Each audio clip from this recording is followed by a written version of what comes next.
Good afternoon. Glad that you could come to this session and be with us. My name is Jamshid Damoui. I am the professor of economics at School of Management, and I also have the pleasure of directing the economics program and also directing the Center for Economics and Social Issues. I'm here with my esteemed colleague, Dr. Kirk Lesh, who teaches a number of subjects and actually advises different groups of students that we have in particular that you'd be interested to learn more about our investment club. So Dr. Lesh is with me. So maybe you would like Kirk to say hi to everyone and we can take the show from there on. Sure. Welcome. It looks like we've got 4 people here, so glad to have you all here. Again, my name is Dr. Kirk Lesh.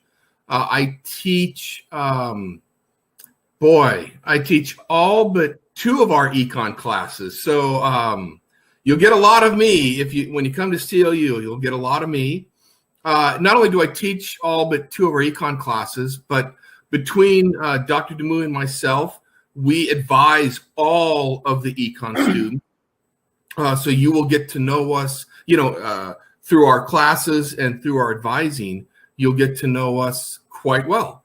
We're excited about today. We think we've got a great econ program. It's robust. It's challenging, but it's rewarding. I think, 4 years down the road, you'll be thankful. So with that, Dr. Damoui, do you want to get things started? Thank you, Dr. Lesh. Let me just take you to a tour of School of Management and take you to our economics program. So we will have time to discuss various aspects, help you with your journey while you're here in your years of study, see that what you can do to improve yourself as a future academic professional, personally, and also what opportunities we have here that you would like to pursue your study, to graduate studies and others. There's plenty to really cover. But I want to mention one thing in the beginning. If you have any questions, you can actually type your question. We have our chat page open and we can see it. I may not actually answer you immediately, but we'll certainly come to that, as the presentation comes to its conclusion, and we'll have time, to bring that up. So with that, and without further ado, let me just take you to that tour that Dr. Lesh and I promised. So you see here about what your study really contains, what opportunities you have. Let me just be brief about them, and then pay a little more attention to when we get to the economics program, the centers and other things. In general, School of Management is a relatively large school. And this is really look at as a strength. Why is it a strength? Because you can see it here. We have got an undergraduate program, which has accounting program, business administration program, economics program, hospitality and tourism management program. So you have a variety of disciplines, and there are areas that these disciplines kind of strengthen each other in that regard. And then you have your graduate program. You've got graduate program starting from an executive MBA to all areas, from financial planning to information technology to the management, quantitative economics. That would be one of the areas that you would like maybe to learn more about and find more about, to master of public policy administration. So this is the strength of the school that has undergraduate program, graduate program. And the other thing that you learn soon enough, that while you are an undergraduate student, see that 4+1 right in the middle, while you are an undergraduate student, and which I'm sure you will be studying very seriously and focusing on your academic performance, you'll be in a position to embark on what we call 4+1. And 4+1 means that in your senior year, you actually kind of start taking a certain number of credits as a graduate student. And these credits, you will not be charged for that. So you will be able to really take this courses and study them and then apply them towards your graduate program. So in other words, a portion of your graduate program you can do while you're still undergraduate, but more than the financial and time, because you can really talk about, their value in monetary terms, which is obviously quite significant as you see it, but you can go beyond the monetary terms. Is that environment of thinking, that you're undergraduate students and you're really wrestling with graduate program and the courses and kind of making headways in those areas. These are really what I call, in my many years of experience, I call it, opportunity for growth, mentally, intellectually, and professionally. So pay attention to these details. Ask me any question that you want. And also there is something else. You have a 25% discount, which I think, is not here, but Dr. Lesh just reminded me, sent me a text on that. You have 25% discount for studying MSQE, Master of Quantitative Economics. So this is another additional bonus that you have. So let's move on, because we're going to go kind of, Dr. Lesh and I are going to go back and forth, and there are certain areas that, I can take, and then we kind of complement each other along the way. Let's go forward. So here is a list of our full-time faculty members, and two of us are here, but you also have Dr. Hamilton, who actually heads the MSQE program, and then you have Dr. Akbari, who is one of our very articulate, statistician and economist, and teaches quantitative economics for a very long time. And we have Dr. Matthew Finham, who is also the executive director of our SURF, which stands, for economic studies and forecasting. So, you have all of these people, with experience as a full-time, and then we have also some adjunct, very professional and also experienced people who will be able to teach or interact with you. So let's just move forward. So here I did talk about it in a kind of general sense, opportunities abound in economics program, and indeed, we're going to show this to you that this is truly the picture. So let's move on. Okay, I did talk a little bit about the 4+1 program, so I'm not going to go there. We talked about, the discount that you have. Couple of things I want to talk about, then I'll get this over to my esteemed colleague, Dr. Lesh. One is that if you really look at the econ programs, you find out the following. You find out that in the econ program, you have ample opportunity to do what is called a major and minor. And those minors are very relevant. Give you an example. You are in the kind of mindset of becoming a quantitative economist, okay? Some people like that. So here you can actually minor in mathematics. And that really helps you along the way, to get, closer to that kind of, skill sets and possibilities that make you to excel when you get to the graduate program. All PhD programs actually have a pretty significant amount of quantitative studies in them. So you can actually take political science as a minor, where you really want to go more to policy analysis and things of that nature. If you really want to take, let's say, even history or other things, that prepares you for all of them, okay? So you can take that. You could, even under certain circumstances, which you may probably have to accept a little, maybe extra credit, you can double major even. That's quite possible. What you need when you come here, which I think you are here, talk to somebody who can help you with these type of drawing the map, or paving the path, so to speak. So that comes, in our advising, that comes in our mentoring, and pretty much, Kirk and I and a lot of our colleagues are really focused on that and can help you with that. I'm going to say one more thing, Dr. Lesh, and then you're going to take over from me. I'm going to talk a little bit here about the centers, and one of them I'll introduce to you. That much more detail is Center for Economics and Social Issues. What does it mean? It means that you can actually work there. If you have to the kind of interest that we're looking for, and you build the kind of skills that you have, which I'm sure many of you will, you can work as an intern, becoming a research assistant. It's not just the monetary values of that you obviously get, is also preparing yourself to seriously work as a research assistant. I think I said enough for the time being. Dr. Lish, please take over this one, and then we'll come back again and talk a little more about centers. Okay, so I'm just going to continue on. So this department assistantships, what are those? For our top econ students, we actually have paid positions on campus, and you get to tutor other econ students in the various classes. So, that's a nice opportunity to expand your skill set, to learn a little bit and kind of distinguish yourself from your classmates. The next two bullet points, the Overton Summer Scholarship and the AURCS Summer Scholarship. I strongly recommend these for anyone interested in economics. These are paid summer research scholarships.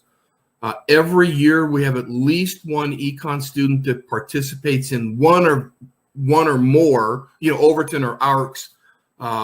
Every summer they pay the student about $5,000, and they work directly with a professor. Myself, Dr. Demouy, Dr. Hamilton, one of those people that we've already talked about. You'll work directly with them, and the goal is to write an academic paper, to get it submitted somewhere, to present it somewhere, whatever you can do.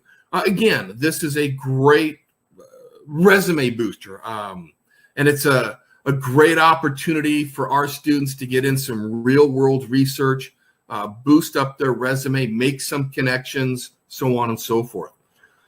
This second to last bullet point, this capstone and group projects, consulting. I think one of the strengths of our program is we've built all of these things into the program when appropriate. So all econ students will take what we call research methods. This is your capstone class, and in it, this is a 16-week semester-long class where you are expected to write a paper. You are expected to draw upon all the econ knowledge that you've learned over the last 4 years, develop a research thesis, collect the data, analyze the data, and write a paper on it. So again, a great opportunity for our students, a lot of experience in there. Group projects. We've got numerous classes where we assign group projects.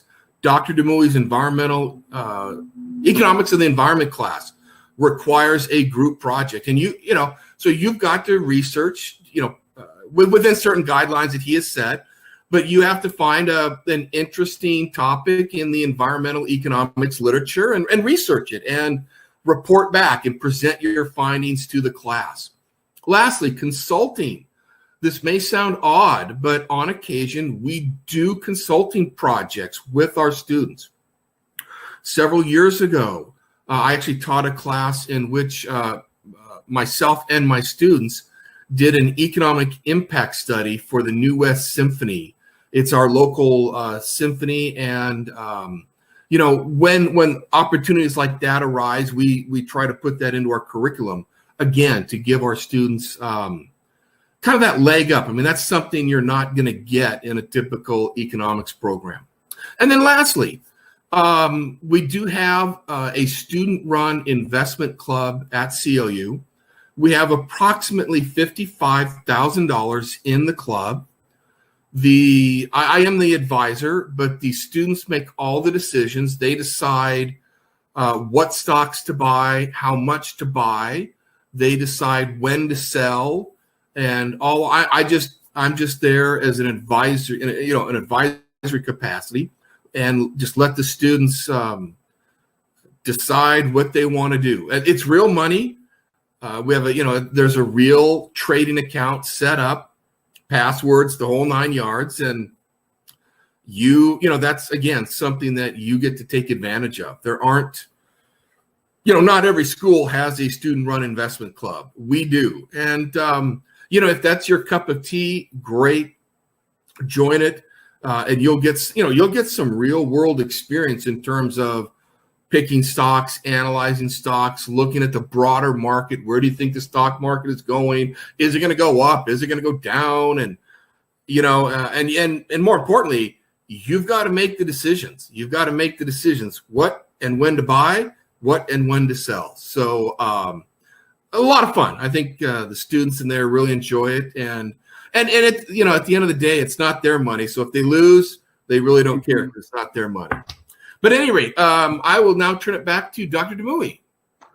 Thank you, Dr. Lish. Let me just add a couple of things, to what Dr. Lish was telling you about. He talked about, when you do these research projects, whether it's environmental economics or quantitative economics or others, you can really publish it. But sure, that's one definite high objective for any academics in any level. But there are also other opportunities. So I don't know whether we get to talk about them a little more, but let's just talk about it right now and then, refer to when it comes. We have here what is called at the university level, it's called Festival of a Scholar. So the Festival of a Scholar, people really, students pick up a topic, they get an advisor, and sometimes, particularly in my econ class, I'm sure is the same with Dr. Lish and others. When you're working on a project, you could actually let yourself take it maybe a little bit higher, particularly in the group terms, and go for Festival of the Scholars. We have another competition going on, which is actually recognition plus financial rewards, plus that kind of ability mindset for you to do these kind of things as you are growing and becoming more of a professional. It's called Principle of Responsible Management. And that's really focused on environment. So you can go in that direction. And we usually, we have people who actually dedicated to that. They open up the time, you register for it when the time comes. Our entrepreneurship center, see, one of the things that I kind of pointed out when I was talking about a School of Management is that kind of big net of the School of Management that bring it together. So we have entrepreneurship competition and others. And many of these, when you talk about entrepreneurship, what it is, the entrepreneurship is problem solving, okay? It's creative mind. It's using what you learn in order to solve the problems, whether that's problem of humanity or the problem of the business, social entrepreneur or business entrepreneur. And that is also something that, our professors are mindful of it, and they're trying to kind of bring you to that kind of mindset when you can really see yourself, imagine yourself in those things. I just wanted to add this quick before moving to the next one. So let's go on to the next slide. This one, I just leave it entirely to my great colleague, Dr. Lish, to really walk you through, please. All right. Well, look, this is an easy slide to walk through. We put this here to let you know that,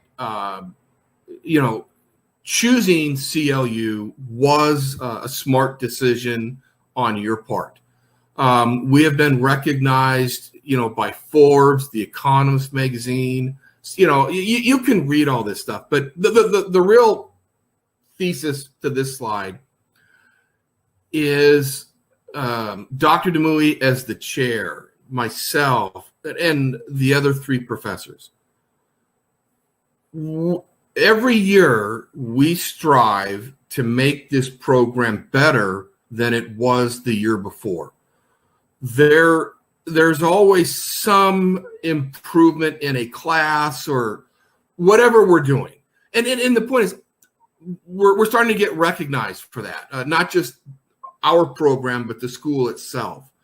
And I think that's one of the real positive benefits of coming to a place like CLU.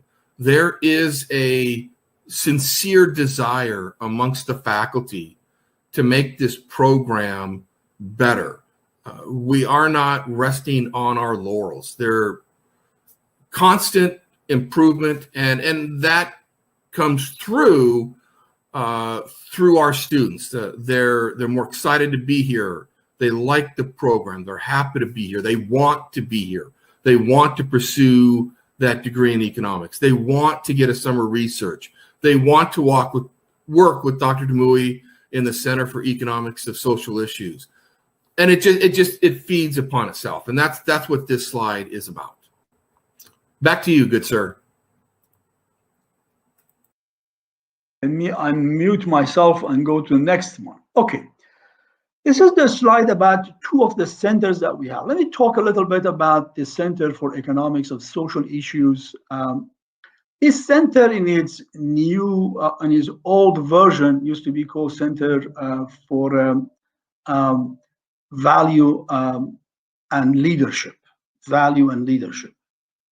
And these are really two important issues because the vision there was that for the human societies to move forward, we have to have a value-based education. We have to have something of that bring us to look at our lives beyond ourselves.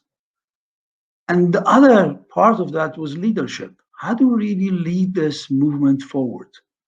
So that really was established in 1999. So that makes it like about just over 20 years. Recently, we changed that to the Center for Economics of Social Issues. And the reason was because within the Department of Economics or Economics program, School of Management, we have this way of looking at things, pursuing what we do in the way that can serve the interests of people. Have choice, they have options. You can embark on quantitative analysis and then become more inclined to follow your studies towards quantitative analysis. In fact, we do have the masters here. We're going to talk about that. And you will also can clearly hear from themselves. But we also have a center which is called Economics of Social Issues. So economics of social issue is that we look at the study of economics with a human face. We look at the study of economics that how this can really help people to solve problems that relate to the to our time. Look at coronavirus. I mean, we should have really kind of started maybe talking a little more about the beginning, but conversation is never late. We always come to these things, when it gets, from kind of heart to heart. Look at coronavirus. Is bringing to us a vision of where we faltered. We have known a lot of these problems in the past, but is coming to put the cost right into our, you want to use that term, why not, our face. We can see it, how that really impacts us. You can see it, how it really affects our life, whether it is through fighting to work and put food on the table, and also to what? Stay safe and keep others safe. We see all of these issues that in front of us. So Center for Economics of Issues put emphasis on what we do as economists and what the subject of economics has in order to contribute to better life. And we look at this. When you go to the center, you're actually in that center, you can see a lot of opportunity for looking at the studies. We have a database that can, I think the best thing is just to watch a video that we have on the Center for Economics of Social Issues and kind of learn more about it. And then we come back and do a little more work. So I think we're going to have the video.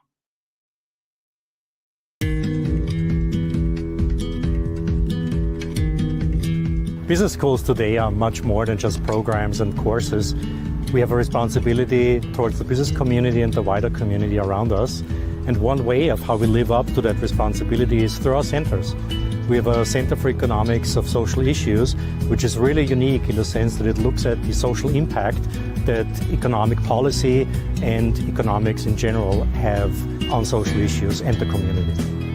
Since 1999, the Center has been Ventura and the surrounding region's go-to resource for key societal indicators, such as poverty, childhood hunger, health, human rights, and the environment.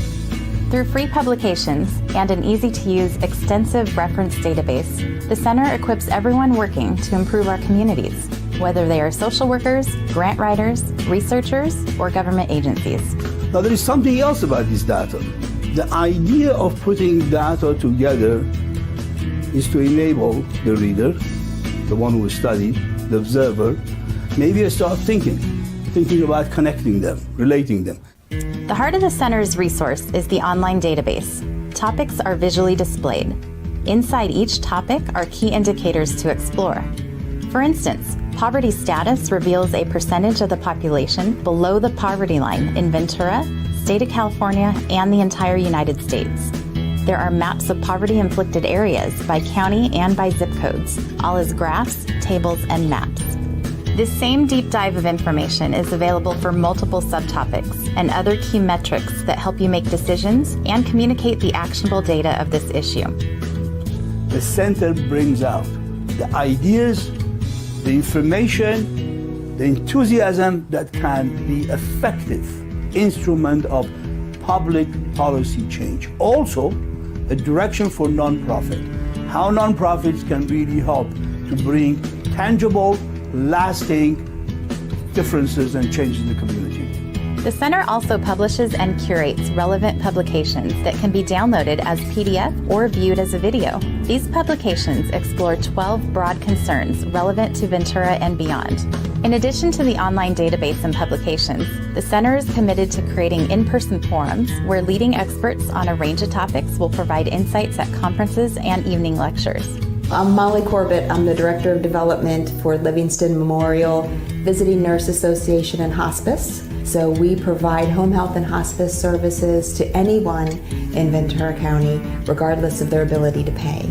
I put together a development plan to really guide my department on what activities we're going to do. So I went on and looked at demographic information, in particular age demographics, and whether someone had health insurance or not. I've also shared the information with other departments in the organization, marketing and programs, and hopefully will help them as they put their plans together so they know programmatically what services need to be in the county, who's in the county, and areas that we need to market towards.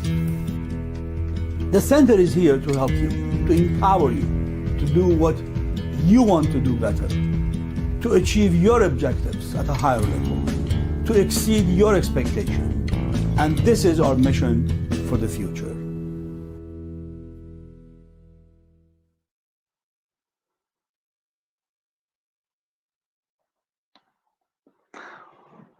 All right. So that was in a much more eloquent way that I could possibly convey to you what the center does, what the sentiment is, what the objectives are. And by the way, if you go to the center, please do visit our center.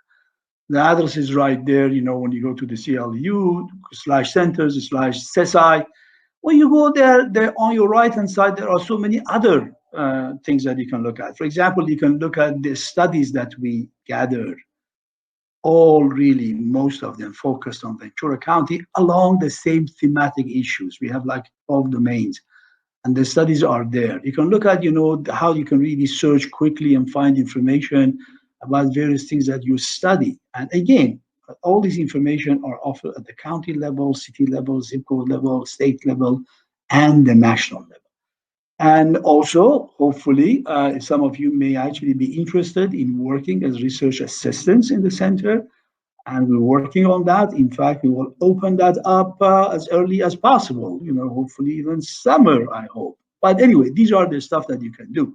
Now, we have another center, the Center for Economic Research and Forecasting, which has really made a lot of headlines in the throughout the year. There are studies on the economic ability of Hispanics to research, studies on forecasting about various issues, and there are two of our very distinguished colleagues, Dr. Hamilton and Dr. Finup, work on that, and Dr. Lush himself contributed to that center for a long time. So I'm going to let you, Kirk, take over on a little more further, and I think there's maybe a video for that also. So please go ahead.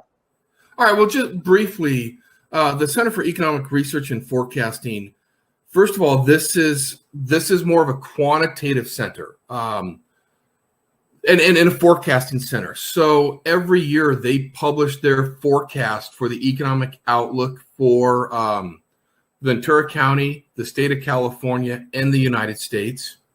That's an annual publication.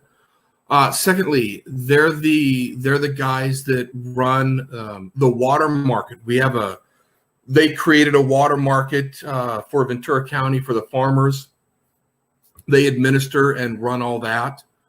Kind of also within that center, it's like next to the center is the MSQE. So both Dan and Matthew are part of the Center for Economic Research and Forecasting, and then they also are teachers in the MSQE program. So they're kind of combined, and again, combined in a quantitative way. So that's a quick rundown of the Center for Economic Research and Forecasting. Thank you, Kirk. The other thing about the center is that they've actually expanded, if I'm not wrong, their forecast to the Valley area.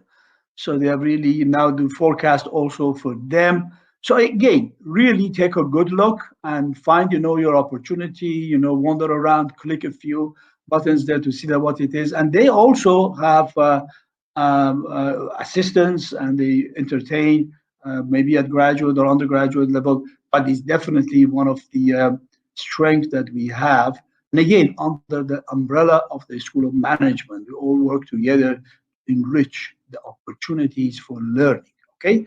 With that, let me just go to the next slide. Take a look at that. So here it is. I mean, this terminology, sometimes sky the limit, may make you wonder because you've heard it a lot. But let me tell you something. The concept of a sky the limit is the height of your aspiration. Okay, I'm telling you that because I really care about how our young people in the course of their life find their ways that can help them to be so good to themselves and their family, and also to their community and their society. When you talk about sky the limit, so don't take it literally. I mean, take it literally. Don't take it as just a slogan. It could really be in that sense.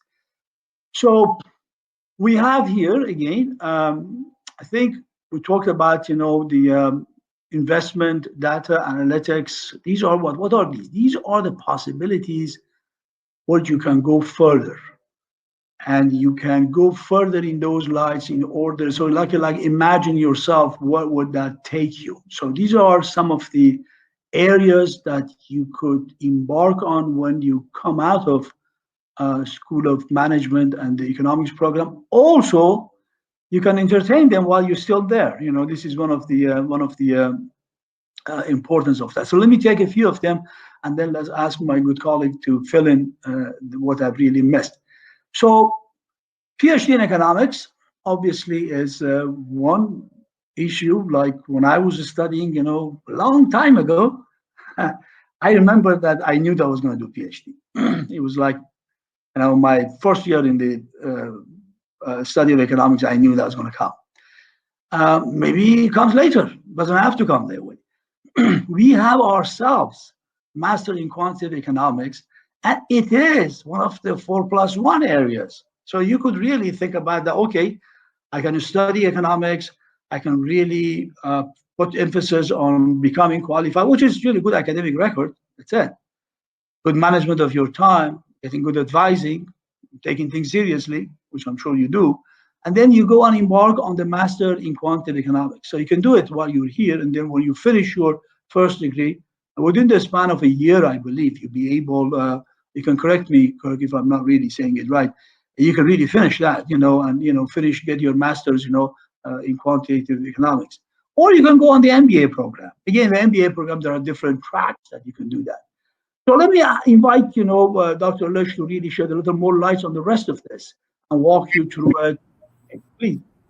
Well, I think what is so interesting about this slide is, Dr. Demouy and I, we, because we're a small program, we get to know our students. And the point is, we know that we've had students that have gone to work for places like Google, Bank of America. I'll let you read off all these companies. But, I mean, look at these companies. I mean, these are some major Fortune 500 companies. And we put students in these companies. Secondly, over here in the purple area, again, these are some of the job titles our students have. We've actually had, you'll see here, Professor of Economics. We've actually had a student graduate from CLU go on to get their PhD and now teaches economics at Pepperdine University. And in fact, I use his textbook for my Econ 203 class, sort of a completing the circle, if you will. But the point is, again, with this purple box, look at the depth and variety of these jobs. I think one of the great hallmarks of our degree and our program is the versatility that our students have when they graduate. I think the slide says it all. The sky is the limit for our students upon graduation. The economics program at CLU will prepare you for a very robust and fulfilling career. And you just pick kind of where you want to go. And I think the chances that you're going to get a good job out of college are greatly increased by attending our program. Back to you, good sir. Thank you, Kirk. Okay, let's move on and let's see what is the next thing that we can really focus on. This is really an interesting page. You say, have fun and get involved. What does it really speak? It talks about the living environment, a campus life which is rich in making contacts, in finding what you're interested, in trying to get to those opportunities. There are doors here that will be open to you. So you have a involved, purposeful, pleasurable, nice life, basically, because campus life, particularly for undergraduate students, it's one of the main things. I sometimes do these kind of studies, and to see, what exactly been the trend of the universities, liberal arts studies in the last, God knows, 20 years, 30 years. And one of the things that I really find, in most of them, because they do survey students when they graduated, went back, two things stand out. One is about the campus life, how the campus life impacted them, how the campus life impacted the way that they have seen, the life after the campus, the way that they pursue that. So when you talk about have fun and get involved, it really speaks about opportunity to have a fruitful, productive, pleasurable life. That's what it is. And we talk about some of them. We talk about, you can get an internship, you can get a assistantship, you can put a student, you can be tutored, you can go to the investment club. But there is also a richer environment, or further, I would say, is in the campus itself, that you can be there, and you can do conferences, speaking events, God knows what. So these are the ingredients, what is called have fun and get involved. I'm definitely going to ask Dr. Lesh to really shed more lights on that. Well, yeah, one of the great things about a school like CLU, as this slide points out, is, almost every weekend we have some sort of event at CLU, and we encourage students to go visit these or, attend them. We've got so many clubs. I've already talked about the investment club, but I mean, there's probably 50 clubs on this campus, and you are free to join any one. Pick the ones that you like the most.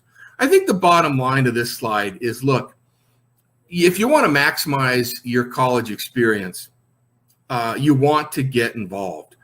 And CLU is a college that promotes this involvement and wants its students to get involved. We are very proactive, with this stuff. For example, with this COVID-19, seniors are going to be graduating this May, and the economy is shut down. So how do they get a job? Well, the School of Management put together a webinar, invited several HR people, recruiters, and did an hour-long webinar to help students navigate through this COVID-19 job market mess. And so these are the types of events that we're putting together. They're relevant, they're meaningful, and I think students, generally speaking, really appreciate the events, and attendance is very good.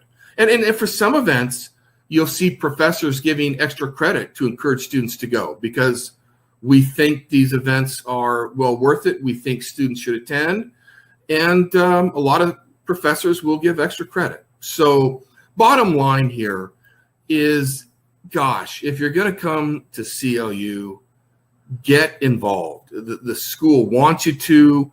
It's set up to allow you to, and it's a wonderful opportunity for students.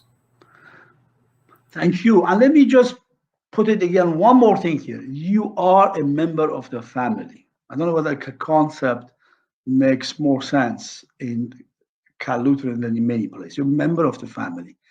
The possibility of networking, the possibility of being mentored, the possibility of doing these things is one of those things. That relationship that you have with the institution, you have with your program, with your school, is so important. I think this is what both of us are really trying to kind of bring out of this, having fun and get involved. Okay, let's move on. So we just looking at the chat. I don't see any questions there from you guys.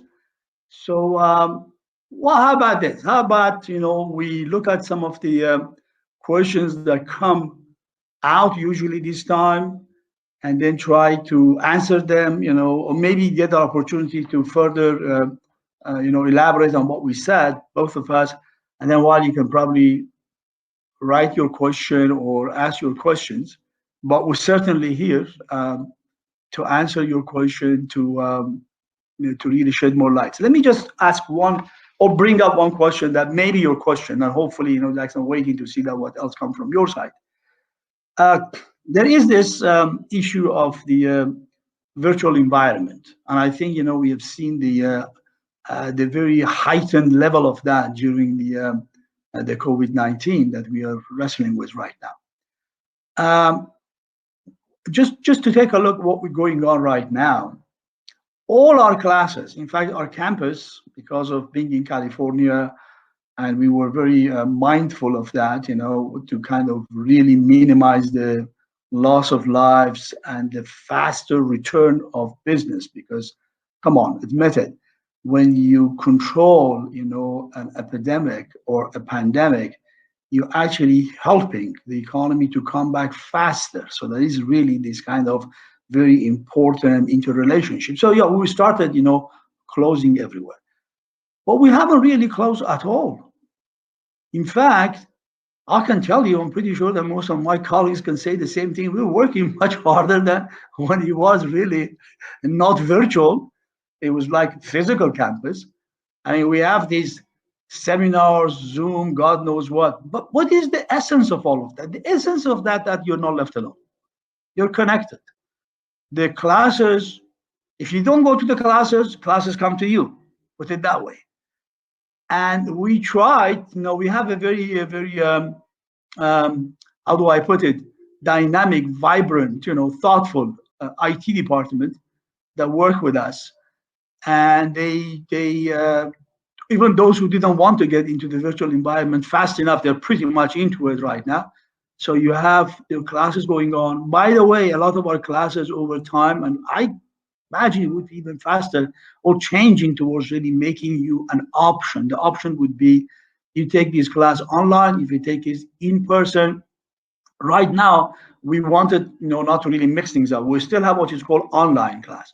So the online class, maybe Dr. Lesh can give you some example of it. So the online class is actually developed in a different format. It is really part of your lessons are already loaded up, so you can really go there and find that, and then come back to what we call, the chat session or discussion sessions. So there are some of those. But the other classes, which used to be physical, we turned them to virtual class. And quite honestly, I would tell you that based on my own experience, not even taken away from the physical class there. We try to make the pace a little more tolerable. or more enjoyable, put it how you want to see it, and also, kind of help, people to come along and do that. So these are the kind of provisions. So the idea is that you have a campus that's aware of it, is technologically very, very right there on the cutting edge, and this system works to enrich your brings you the opportunity. Even the time of COVID-19, I don't think we're depriving our students from anything, quite honestly, in many ways, maybe even enriching it. Now, I'm going to ask Kirk, you come and give some more discussion on that, please.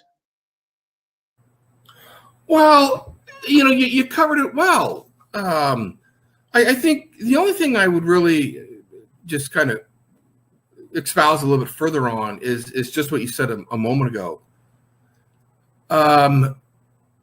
I think so. I think one of the more interesting things that you're going to see at a place like CLU is the willingness of the faculty in particular to move to this virtual classroom, and a serious commitment on the faculty to do it with the least disruption, to keep the students foremost in mind. I've talked to some of my colleagues, and that's what this has all been about.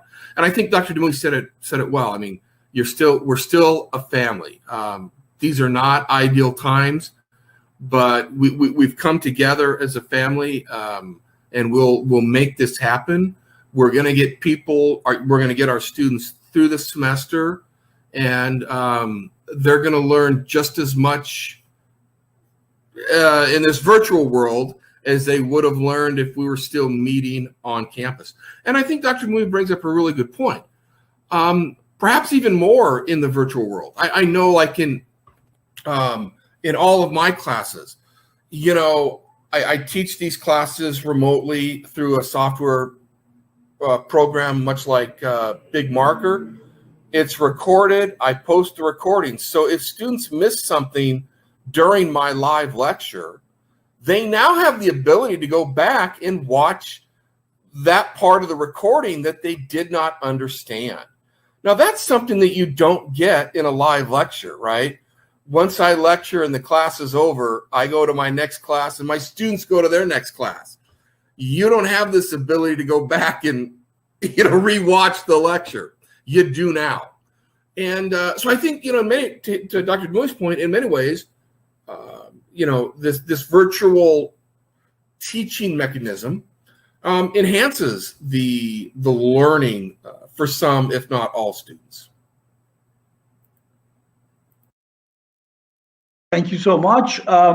Okay, another possible question. Again, we're trying to kind of draw from the wisdom of others who have come and asked these questions, and also opportunity to shed more light.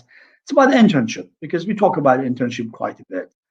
And how would you be able to do that? We have the possibility within the university, okay, to provide opportunities for students to take internship. And by the way, internship is one of those, again, that I have come to realize in studies of how students think about, their college experience. Internship really stands high because they learn how to really practice what they're learning in the class, allows them to make sometimes relationship with the future employer. There's a lot positive things come out of it. To really are mindful of, you bet. Not only mindful of it, but very proactive towards it. A lot of our students come and take internship, and they get even credit for it. Okay, so it's not just you do the internship, but I think maybe Dr. Lish can tell you how many credits you can get for it. But in general, it's a part of that. I mean, so this is something which is an integral part of your work at School of Management, California Lutheran University, and school program, econ program for sure. So let me just ask if Kirk wants to add to that and with some of the experience that he had, and then we'll go forward. Yeah. So what I would add here is I do firmly believe that our career services department does a phenomenal job of working with the business community to get internships and jobs. And I certainly, to Dr. Demoui's point, I would encourage any of our students to apply for these internships. I think Dr. Demoui is spot on. A lot of our students get an internship, and this gives them a leg in the door. Some of these internships turn into full-time jobs upon graduation. Secondly, the internship is a great way for students to kind of get their feet wet in the job market. You know, if I work for this company in this, in this role, this is what my job is going to look like. And it helps to inform the student. Do they like this? Do they not like this? And, and it allows them to make better decisions down the road and upon graduation. Finally, some of our internships, you can get actual, credit for your internship. Now there's a process. You have to get a sponsor, so on and so forth. And your employer also has to be willing to sponsor that. But another nice benefit of the internships is in some situations you can get college credit for your internship. So back to you, good sir. Thank you.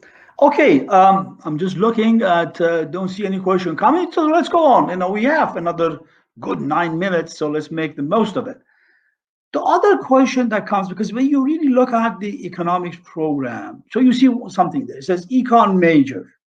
And then when, again, I talked about this tent of School of Management, I really like you to kind of have that as a part of listening to us today, that you are within a bigger environment, just the econ program. So we also have business administration, and in that we have various emphases, okay? Which is basically come down to you take 3 classes in that area, and that really makes you to be a lot more focused or emphasize on that area. So you have a list of them. Take a look at the website and see them. And one of them is an emphasis on economics. So in fact, your degree is not in economics, but you have an emphasis in economics. How that really can help you a lot, because you have this, the whole area, the whole idea of emphasis is the following. You're studying the main discipline, which is called business administration. But here you are, you really want to sharpen your focus, let's say on marketing, let's say on management, let's say on business economics or other areas. So this to me, if I want to really translate it in a kind of understandable sense, is a sense of liberation and offering of choice. See, one of the things about choice is very important, because what we do when we talk about economic development, hopefully when we get together and talk about these things, more like one-to-one or one-to-small group, you'll find out that one of the ingredients of a progressive and developed economy is ability of choice, having it and have the ability to exercise it. So here is a case, you have an ability. So you say that, well, I really want to study business administration, but I'm really kind of focused on economics. So you take your emphasis on economics. Now, if you really want to go further than that, then you should have really take major in economics. And it will take you, prepare you more, really dive into it. But choosing to dive deep or to really have emphasis is something that you really have to really pick and go with it. So with that, I'm going to ask if Dr. Lesh wants to add.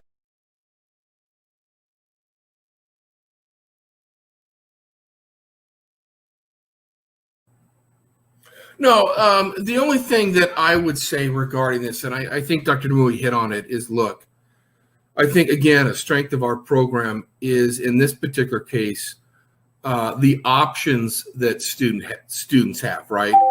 You can decide to just get an economics degree, and here, obviously, all of your classes will be in the econ program, and it'll be more centered on economics. Or you can choose to get your degree in business administration with an emphasis in economics. And it's just, it's that freedom of choice. We're allowing the students to choose the best path for themselves. And again, I think it's a nice strength of our department. So, allows students to do whatever they like. Excellent.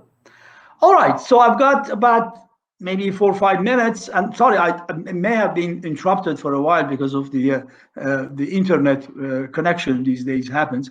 I don't know. I saw a lot of things on my screen for a moment. But the last one that we want to really look at is the relationship between the students and the mentor, particularly when you have idea of graduate program. So a lot of the students would like to really have somebody knowledgeable talk about professional, path, or for graduate studies. So we have the term which is called advising, but quite honestly, most of our colleagues take that further, and they call themselves advisor or mentor. So that's really one area that you can think about. That you're coming. For example, if you are here want to do a master of quantitative analysis, and then in that case you should really see Dr. Hamilton and talk about it. I mean, you can talk to me, talk to Dr. Lush, others, but he's the program director there. I may say that, well, in order to do better, that maybe you should take some mathematics classes, in your second year or third year, or go in that direction. If you want to do PhD, come and talk to all of us.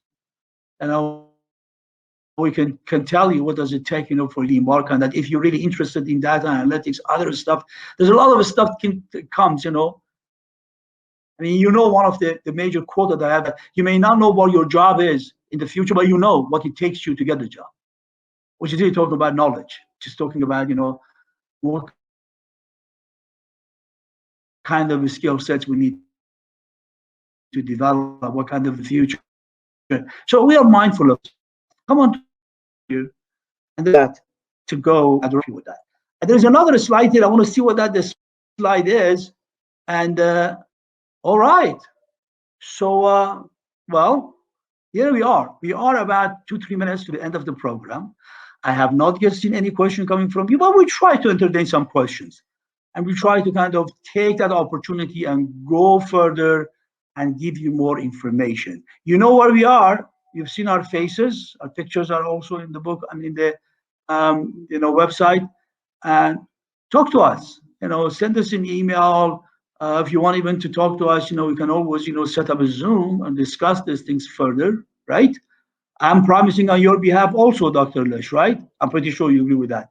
So talk to us. We have our Associate Dean for Undergraduate Program, Dr. Guerrera, who's actually somewhere there. You may not see her, but she's there. Talk to us. Get in touch with us. Come to us and let us help you and find how we can best be effective in your coming here, smooth transition and progress, and a very enlightened and rewarding experience while you are in the economics program within the School of Management. So I'm going to wish you the best. Got a minute left, and I'm going to let my wonderful colleague to also wish you the best, Dr. Lush. Yeah, well, thank you for attending or watching this recording. But let me just finish by reiterating what Dr. Demouy said.